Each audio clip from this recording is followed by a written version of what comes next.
Professors Lynn F. Jacobs and Jeremy S. Hyman, authors of the new book, The Secrets of College Success, tell you several things you need to know about college, all from the professor's perspective. Number 1, you're in charge. For many students, the most striking thing about college is that there's no one to hold your hand. Sure, there are professors who'll give you instructions and offer suggestions, but when it's 20 degrees outside, it's you who'll have to haul your butt out of bed and do what you need to do. Number 2, attendance isn't required, but is expected. One of the first things many students discover is that college classes can be huge, 100, 200, even 700 in a room. In such an anonymous environment, it's easy to think there's no good reason to bother going to class. But professors assume that you've made all the classes, and they have no hesitation about asking a test question that focuses on the contents of a single lecture.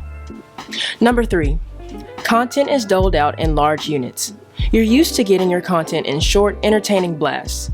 The 1 to 3 minute YouTube video, the abbreviation-filled IM, the 140 character tweet. But the professor is thinking in terms of the 50-minute lecture. Upshot, you've got to adjust your focus from bursts of content to sustained argument, and retrain your attention span to processing long, very long it'll seem, units of content. Number 4, up to 2/3 of the work is done at home. Contrary to what you might have heard, the lecture portion of the course is the least time-consuming activity.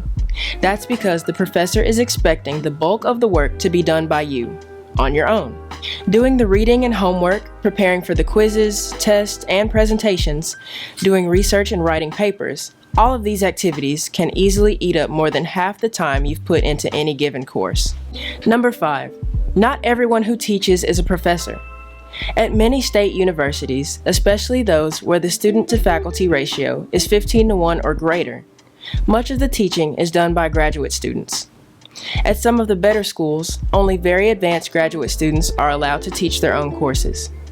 But at other schools, the lecturer can be a first-year graduate student who didn't even major in the field in college. Whenever possible, take courses with regular faculty who'll be more experienced and in the best case will actually have done the research in what they're teaching.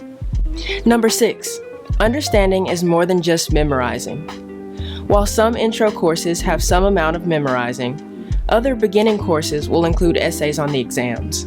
And in virtually every advanced or upper division course, you'll be asked not just to regurgitate what you've memorized from the lecture or textbook, but to do some analysis, apply the concepts to some new cases, or organize the material or data in some new or interesting way. Number 7, the professor is on your side and wants to help.